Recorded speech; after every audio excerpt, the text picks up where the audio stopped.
talk, talk, talk, talk, because this is a real thing. And also try to keep that worry down. And again, I can empathize personally about that worry because, first of all, the worry doesn't do anything good.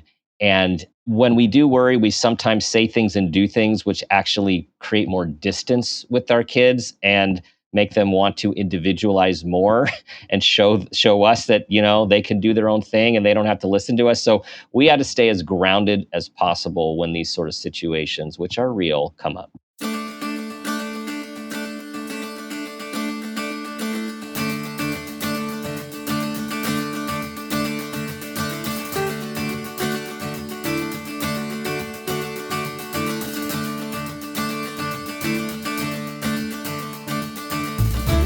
Happy August, listeners, and happy new episode of Sitting Down with Dr. Dan.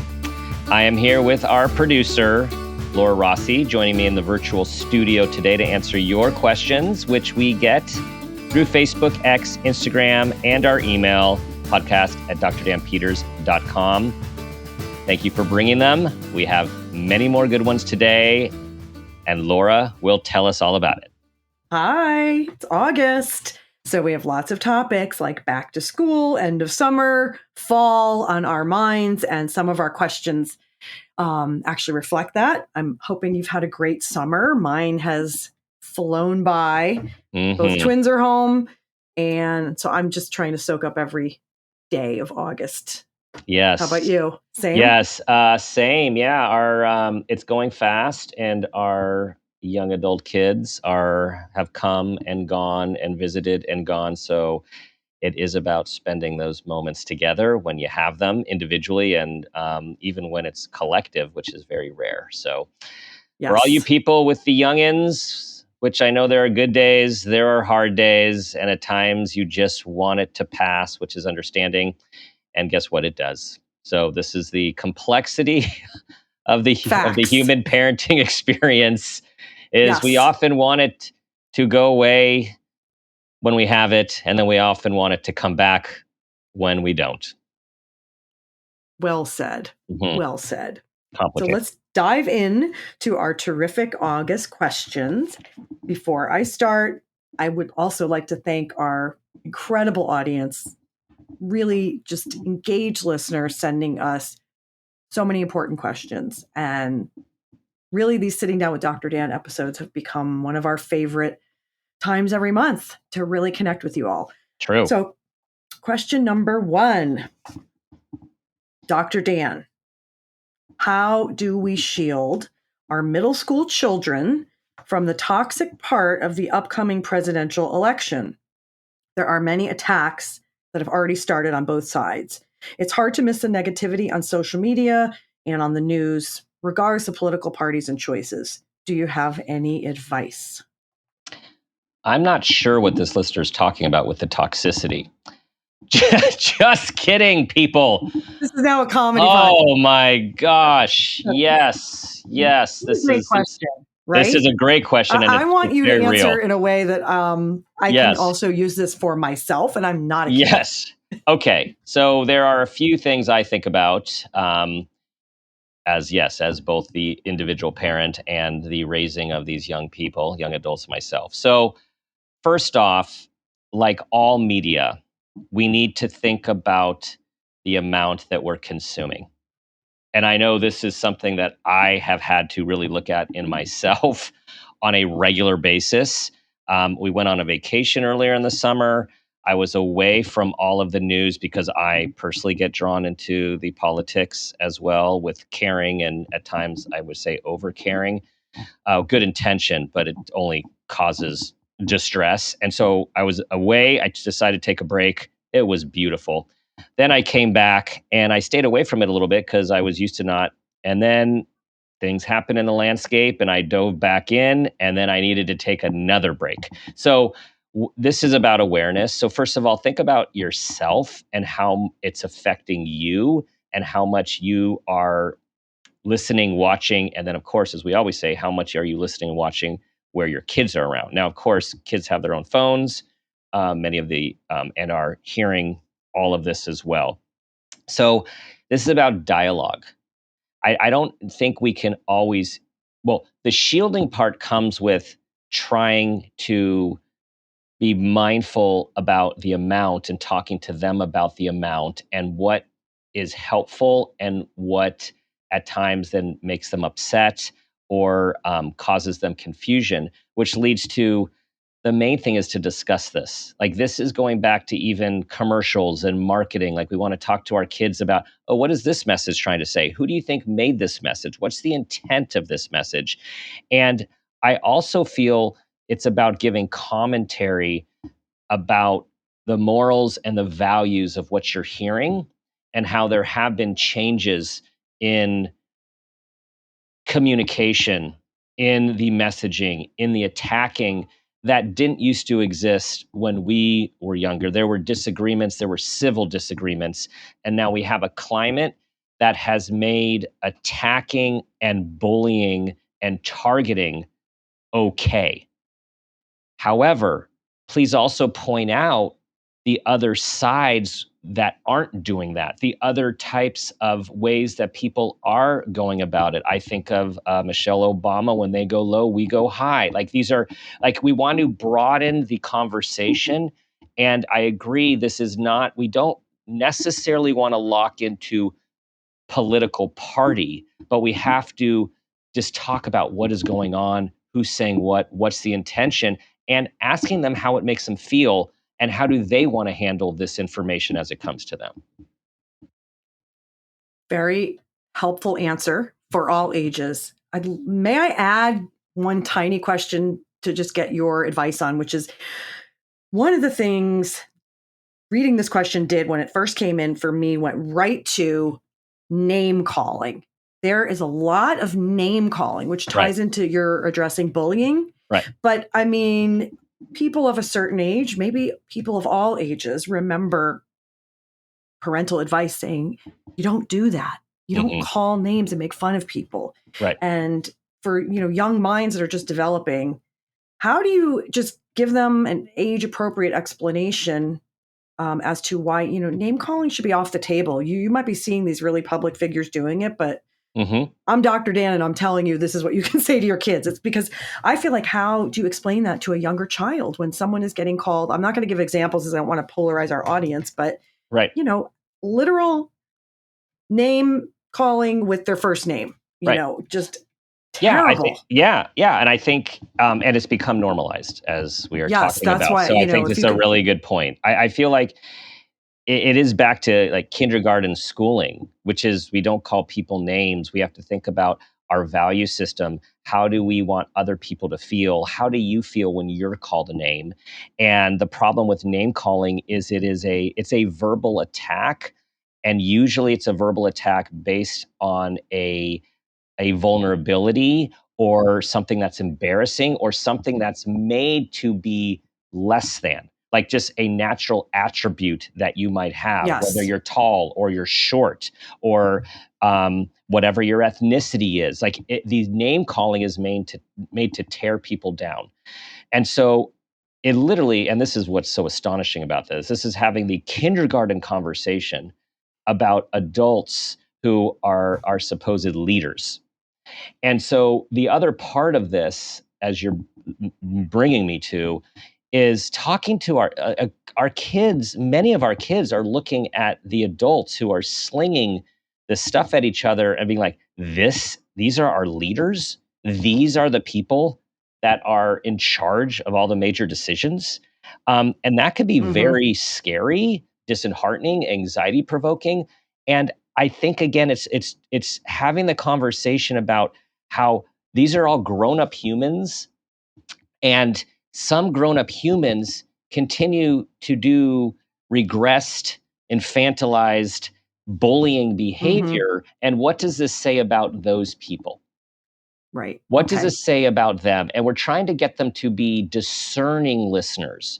Are the people who are calling names talking about what they want to do when they become in office? Like, what is the content? What do you think this says about this person? How do you feel about someone who is like this? Do you know anyone at school who acts like this? what's up with those people? So it's like drawing all of these parallels because adults, no matter how age, are just grown-up children. Like, I mean, we're Right. all just like on this human continuum, and some people have a harder time shedding some of those earlier, younger behaviors.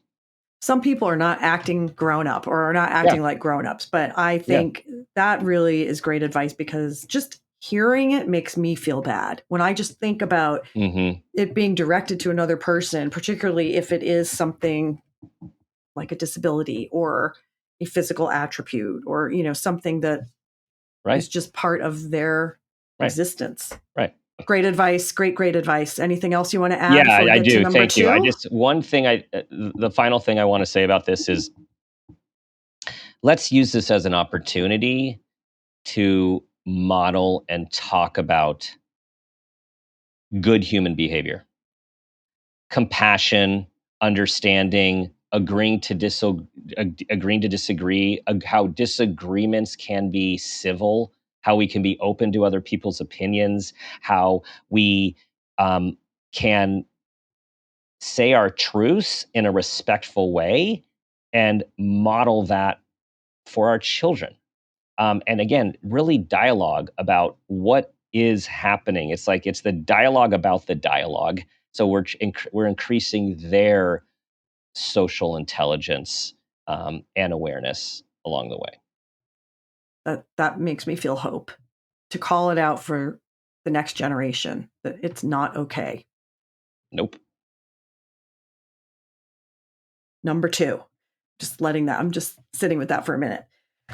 Okay, Dr. Dan, do you have good questions to ask older elementary school kids so that we can start a family tradition of talking to our children about their school days so that by the time they enter high school, we have a history of open and safe conversation?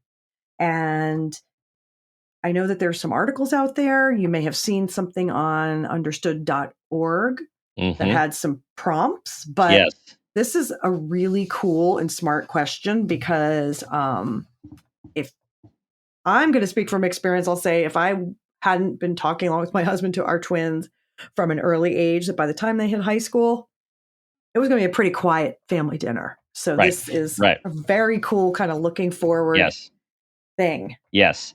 So actually, I'm going to start with the quiet internalized period, and let's back it up for a second. So we all want open communication and that communication to continue. And some kids turning teens just continue it.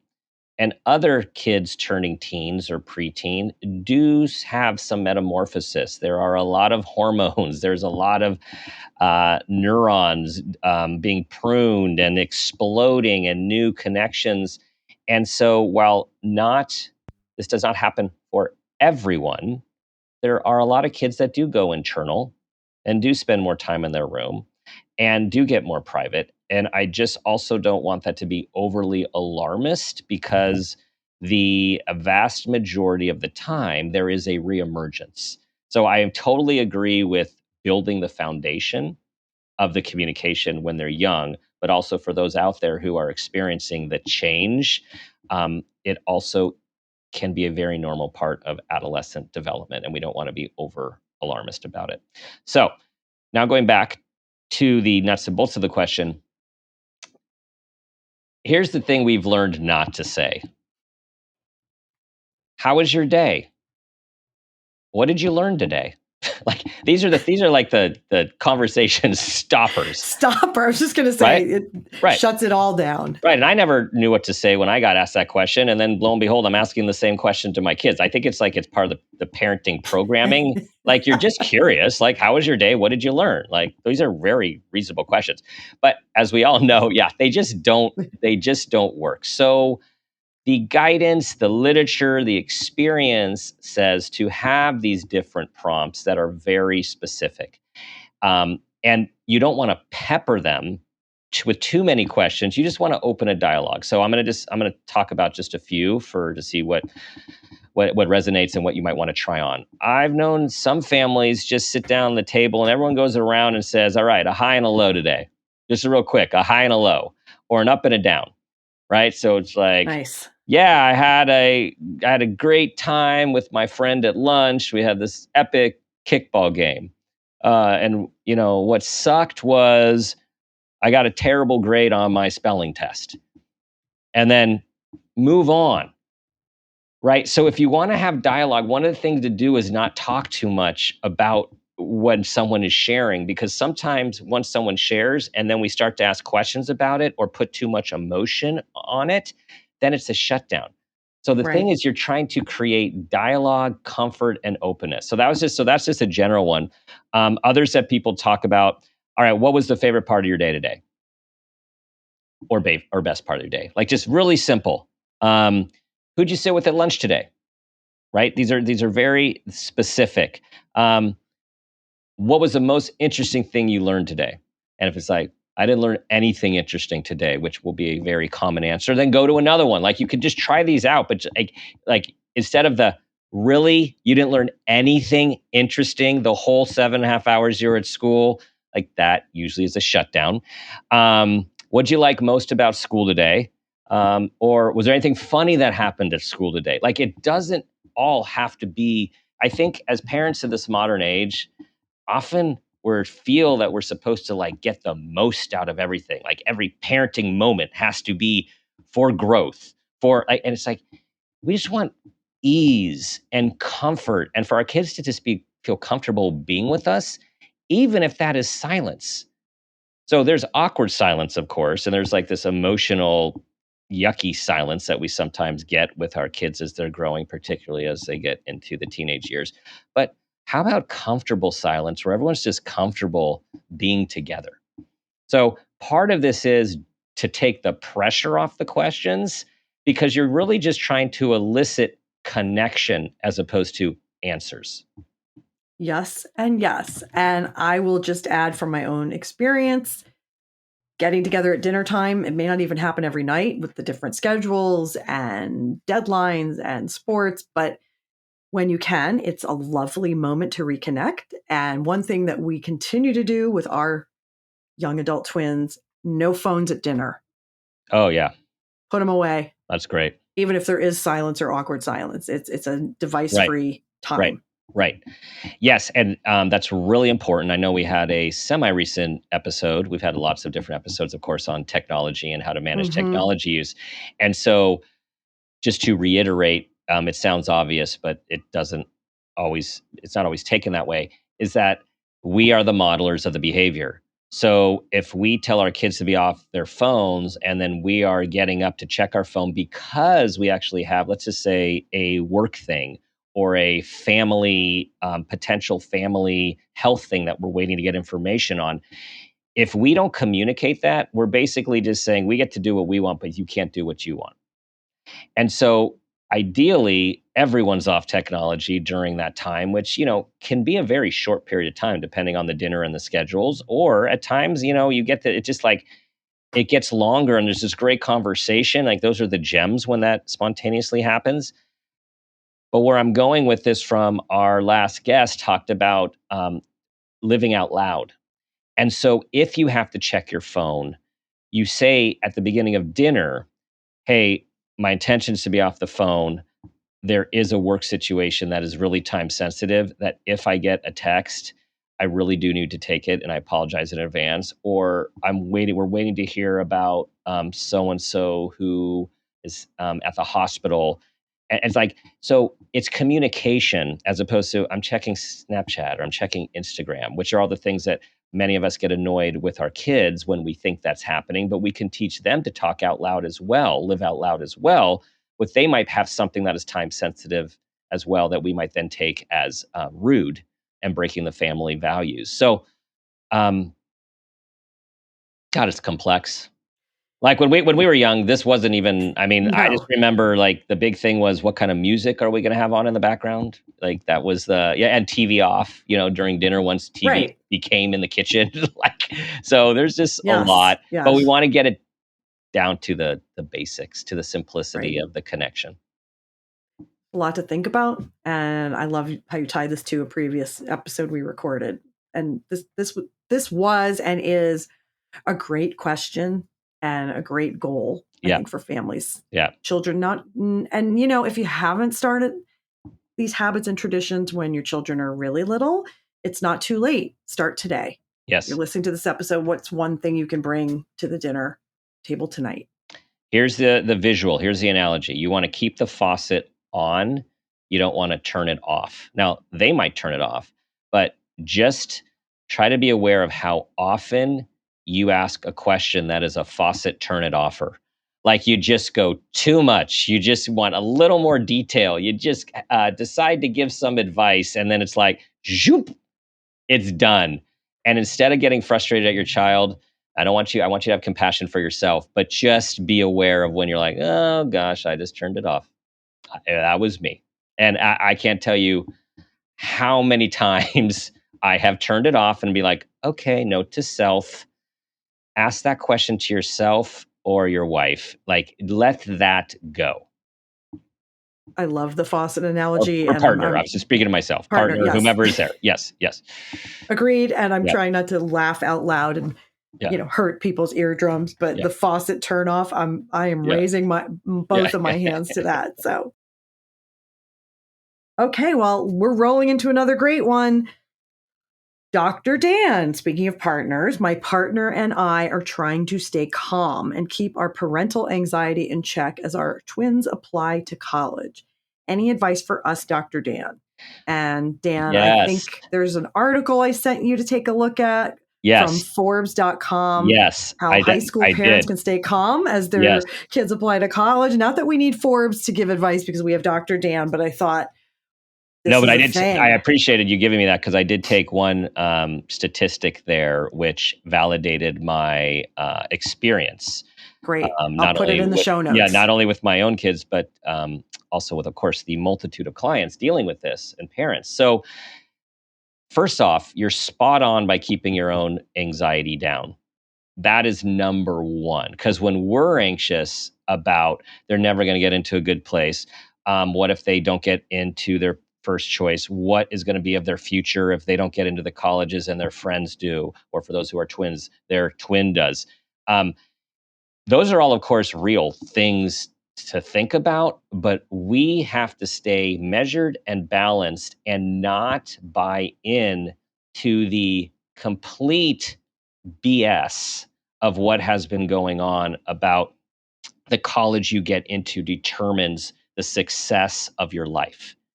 And I love referring people back to Challenge Success out of Stanford School of Education. And they have authored some amazing white papers, and they have highlighted huge studies which have showed that with very, very few exceptions, where your child goes to college, whether they take some time off, whether they go to community college before matriculating into a four-year school, does not have an impact on future success. There were a few caveats that I don't need to get into because we don't have to it's the big picture is what we're focusing on, okay? The big picture.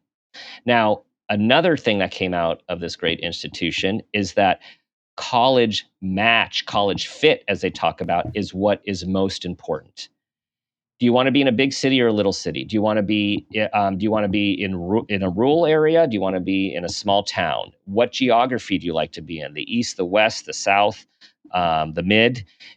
What is important to you? Is it nature? Is it urban living? What do you want to study? What are the kind of people you want to go to school? Would you want diversity? Do you want social justice oriented? Do you want high intense academics? Do you want the schools that focus on applied information that gets you ready to step into a job? Or do you want more of the general college experience where you learn a lot about a lot and then focus? Like, there are so many questions to ask. And I cannot say enough about the amount of times I have been counseling these individuals making their choices. And they have the choice of a school which is seen as more prestigious, and a school and a place that feels really good to them. And at times they just love having the keychain that has the prestigious school. and having the shirt. And their gut is to go to the other school, which feels so good. And they go to the prestigious school and they are back in a year or less than a year, often dealing with depression, anxiety, and it's all about getting them to a place that feels good. Malcolm Gladwell features this in, which of the not his latest book, but the book before, Big Fish, Small. It's like there's a chapter, Big Fish, Small Pond, and same things, tracking people who wanted to be. This one person who wanted to be a chemist, went to an Ivy League school, got a C in chemistry, and then decided that he wasn't cut out for chemistry, so settled on a career where he felt, because he didn't realize who he was being compared to. Like it's just the pond, and he still could have been a chemist. So because of that experience, he sacrificed his passion because he felt less than, and he wasn't used to getting that kind of grade. Right. And I think it was chemistry. So don't quote me. That's the truth. Malcolm Gladwell. That's a true wonderful story. So yes. So basically, and here's the statistic. So let me back up with things have turned really upside down, or had turned upside down with COVID. With COVID, the first year of applications, then there was a decline in applications, people taking a year off. Then the next year and the next few years, huge application increase, which for many of the what are the more prestigious schools then had a decrease in acceptance rates, or the Ivies, the UCs. There's so many more. I'm not going to list them all. But when you think of 5,000 plus colleges and universities, the ones that people stress about tend to be about, I want to say 25, 30 of the 5,000. And so here's the kicker. The kicker from this article is that, and this is a recent U.S. News and World Report, 2022, there was overall 71.4% acceptance rates across all colleges and universities. Their conclusion is, therefore, your child's college experience is based on where they select to apply. And we know that so many people have these three tiers, which I do recommend, these stretches, these good fits, and the safeties. That's a great thing to do. Have your stretches. You never know. Now, I will say, it doesn't mean your stretch is going to, if you get in, which is exciting, doesn't mean that's going to be the best place for you. But have these different tiers, but we need to be realistic about this whole experience. And remember, it's who you are as an individual that determines your success, not where you go to college. Amazing. Can you tell I'm passionate about this? I'm finding myself. Yes. I'm revved up.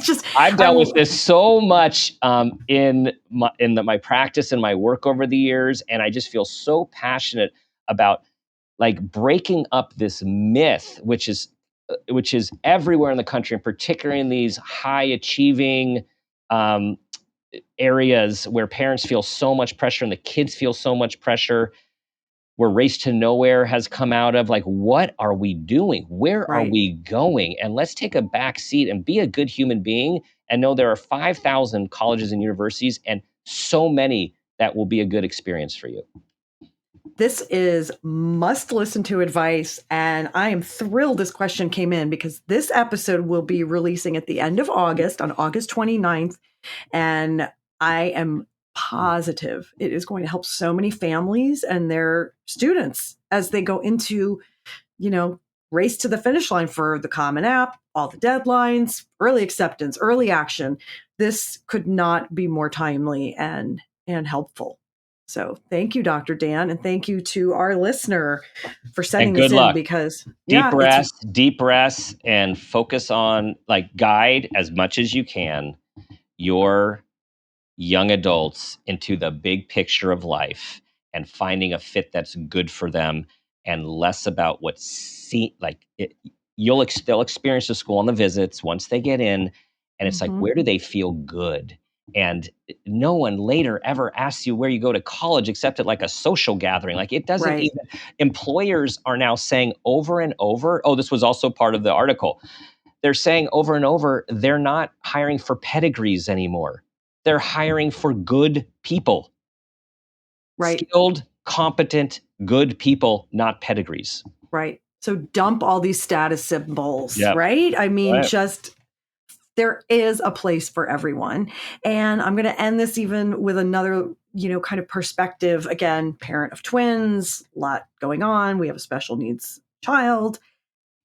Some of these young adults may not even want to or choose to go to college, or they may pick a vocational path, or they might get a job, kind of plan in place. And so I think your advice, Many paths these days. even, absolutely kind of fits in with that too. What these decisions are being made as your children are entering the last year of high school. There's a place for everyone, whether it's college, a job, a vocational path, more education, whatever, a gap year, and it's going to be okay. Yes. Trust the process, trust your child. Yes. And one of the benefits of parenting in 2024 is there are choices, even though you get wrapped up in all this status symbol and the keychain with the Ivy logo, it gets old fast, and then it's just another keychain holder, right? So. It is. It is. Anyway, that's kind of coming from the mom point of view. Okay, going on to the next question. This comes from a dad of a high school daughter. And the question is, Dr. Dan, could you talk about sexual activity trends, virginity trends, and if social media is responsible for more sexual activity for teens today? This dad sounds a little worried. So I'm going to just... Yeah, understandable. Dad to dad. Dad of a daughter. Dad to dad of two daughters. Yeah. So this is actually, it's a complicated question. It's a good question. And I want to talk about overall trends and then also it's individual per child. We just have to really understand that everyone is individual with their own experiences, their own values, their own different pressures. And they're living in this world with all of this social media. So start with a few pieces of data. Basically, in a 2022 CDC study, over half of U.S. teens have had intercourse by the time of age 18. And so, however, when you look at like 15 to 19, let's see, females, 42% have had sex, and the percent was 44% for males, 15 to 19. So you could see there's a huge number who hasn't. And then, of course, there's all the other iterations of sexual activity. And we know through the years, due to social media and different micro cultures, what people talk about what is sex and what is not sex influences people's behavior too, right? Because people will maybe do other things that all of a sudden, well, that's not sex, so I'm not having sex. So I think these are all the things that can worry parents. Now, in the big picture, social media can have a significant impact on sexual activity for a few reasons. Social media impacts people's perception of what other people are doing, right? People are posting things and then everyone thinks I need to be like them. Through social media, people are asked, coerced, influenced, and manipulated to do different types of sexting, which then can go really bad and people can be taken advantage of and again, controlled. And there are people whose college or high school lives are ruined because of images that are put out about them. And so it can impact sexual behavior, right? Like, what are you going to do? Do you want to be like other people? Do you feel you really like this person and they're asking you to do this? So I'm just going to take a picture or I'm just going to write this and I'm sure they're never going to tell anyone I want them to like me. So there is all this pressure. And again, it's about conversations, talking to your kids. And it doesn't even have to be just you. It could be other family members. It could be older cousins. A lot of times older cousins are really good if you have those, or different aunts or uncles who it doesn't have that same relationship, and it's someone they look up to and it's someone they can maybe feel more free with and having these conversations. And those people might be able to share their own experiences of what they learned, those who are closer to the generation than we are. So talk, because this is a real thing. And also try to keep that worry down. And again, I can empathize personally about that worry. because first of all, the worry doesn't do anything good. And when we do worry, we sometimes say things and do things which actually create more distance with our kids and make them want to individualize more and show us that, they can do their own thing and they don't have to listen to us. So we had to stay as grounded as possible when these sort of situations, which are real, come up. Great answer. And I hope our dad who wrote in is hearing this episode. I feel ya. Yes. All right, Dan, we're going to wrap up with one other question. And this one's very kind of 2024, I guess is how I'll frame it. So, yes. Dr. Dan, it seems like tweens are more and more caught up in materialism, from Sephora skin hauls, which I will make a little side note. I can link it in our notes, but basically there is a trend of these young girls, mostly, and they are going into, big stores, beauty stores. So the one that is kind of the catchy, place to be spotted is Sephora. And we're talking, 10, 11, and 12. And they're going in and buying like face creams that women in their 50s are using so they don't have wrinkles. And they're doing these beauty regimens that are going to break the budget of somebody who's had, like 3 decades of a career. So, and then they're filming all this and putting it online. So I'm going to go back to the start of the question. So it seems like tweens are more and more caught up in materialism, from Sephora skin hauls to luxury Van Cleef Arpels necklaces and Uber Eats. So again, all sort of luxury trending, seems like, more grown up than tweens might be. How can we teach our tween a good way to deal with all of the myths about perceived wealth? Secret credit card debt lurks, and I don't think our kid knows this. And, all her friends are seemingly always getting more and more and more. Right. Yeah. So again, we got to talk about all this, and I talk about it in a way which is educational, conversing, keeping the faucet on. Now, when it comes to like tweens can't get credit cards unless there's some new scheme that I don't know about. So like on the one hand, where's the money coming? They're using mom and dads. Okay, well that's mom and moms or dad and dad. That's parents. That's its own problem. Yes, right? That's its own problem to look at. Like, where is the money coming from? And then if someone does want to buy these products, which we'll talk about, like what are the chores? What are the jobs? How are they earning the money to use for something that is important to them? So that's a whole thing, this money thing, and how you manage, like how people don't have access to too much money. Because when kids have access to too much money, whether it's for video games and buying skins for the video game, gambling, all this stuff happens. So I don't think that's the core of the question. So I'm going to put that aside. I think, so there's a few things. People have putting adult behaviors on kids for a very long time. I don't know what the year was, but if we just go back to like the Gap and all of these other child clothing stores, there was a time when all of a sudden kids are now looking like little men and little women.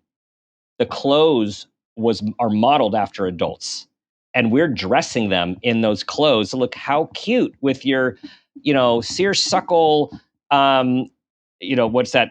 A jacket, a little sports jacket, and you're 4, and you have these button-down shirts, and you're wearing these khakis, and you're wearing these loafers, right, and bow ties. Gosh, you look just like dad. And oh, look at this cute little sundress, and you're matching your mom. So we've been doing this to them for their entire lives. And again, I'm saying generally speaking. I know we have a lot of individuality, which I respect on the show with our listeners, but I'm just taking a big sweep at this. So there's this, we've been dressing them like that. And then there is the regular children wanting to be older. When you're young, you want to be a teenager. When you're a teenager, you want to be a young adult. Then you want to be adult. You want to dress like your parents. You want to look like your parents. You want to look like your older cousins. So this has been going on for a very long time. Now add TikTok, social media, and marketing, which is just, becoming genius. Of course they're doing this. And now add that there's influencers, and you can be an influencer now when you're like 10, and you probably can start making money by having all of these followers about your face routines. Now, I think some people do it for a lot of attention, and other people are pre-vocational, right? Like we see people online who are making clothing, seamstresses, beautiful things that you're like, whoa, how does this person do this? Like, so some people, like, this is their talent and this is something they're really into. So I think we have to wash too. Where's the root coming from?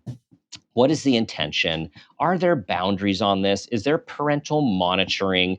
And again, go back to your own kid. So for your own kid to want to have things like they see these other influencers have, or have things especially that their friends have that they may not, like that goes back to the end of time. I mean, the start of time, right? Like that is, we always want something more that we can't have that our friends have because maybe they have more access, more resources, less parental supervision, right? So I think I want to acknowledge this as a real thing. And also I'm like, oh my God, this is like so part and part of the world we are living in and the time that we are raising children in. So again, back to everything, it's like, let's be aware, let's be mindful, let's have the conversations, let's see what our family values are. Is our child veering off of our family values, which they do, and that's part of the testing, and how do we have these conversations with them? What are we comfortable with? You know, how do we maybe at times reach some compromise? Well, we're not comfortable with this, but okay, we see that you really want to do this. Let's try this. So, man, it just never ends. It never ends. But I will say, as we're ending this episode, that this diverse group of questions has made me feel a lot better about everything. Things I've done to parent my right, because your kids are older now. Yes, you're like, oh, I don't have to deal with this anymore. But I did. Right, I somehow listened to my gut instinct and all the advice I've been able to get working with you for, how many years now? 6 years on the podcast, I think, and even longer. I think projects. we're going on 8 years. We're all. I think 8 in October. I gotta do some math. I think. And then we were working together before that. So, right. part of a childhood, we've worked together. This is true. But this is true. Reflecting back, and the times changed, the social media's changed, the tech has changed, but sticking to the core values that you continue to teach us about what does our family do? What are our values? We're talking, the faucet is on. I'm feeling like, all right, I've did a pretty good job along with my husband and extended family. And for things to come, this is also advice that I'm taking with me for other, I don't know if the right word is challenges, but just as part of the parenting journey never ends. No. As Dan was saying at the top of the episode, part of it is, a very quick journey that you don't realize it until you're launching your young adults, but parenting is forever. And so there are going to be many opportunities as our young adults grow into less young adults and we grow into our next phases, that this is all really applicable. Many opportunities. Many really opportunities. Great episode. Yeah, these questions covered a lot. And the next time we'll be, send your questions, folks. Dan will give you, he'll take us out with the end of the episode, but we'll be looking on social and we'll be looking our email inbox. And next time we'll answer end of September. Thanks, Laura. Fun as always. All right, everyone. A reminder that our promo codes and links from all of our incredible advertisers are now online at exactlyrightmedia.com/promos. So you can just scroll down when you see Parent Footprint. You can find all of our latest deals. And there are a lot of good ones because we're sampling all this stuff. We use this stuff. Thank you for listening. Again, all of your great questions. You know that this show, the Sitting Down with Dr. Dan, drops every Thursday. And no, it does not. What the heck are we doing right now? The last Thursday of every month. Yeah. Okay. Take that out, Phil. Yes. And you know that our Sitting Down with Dr. Dan episodes will drop the last Thursday of every month, a different format from our usual interviews that are equally fun, and you help expand us with your great questions. Please continue to follow us at Parent Footprint Podcast on Facebook and Instagram, and on X at Dr. Dan Peters. Thank you for being part of our community. You make all the difference, and you know the two questions I am going to leave you with. Try to be that person you want your child to become, and ask yourself the guiding question: what footprint do you want to leave?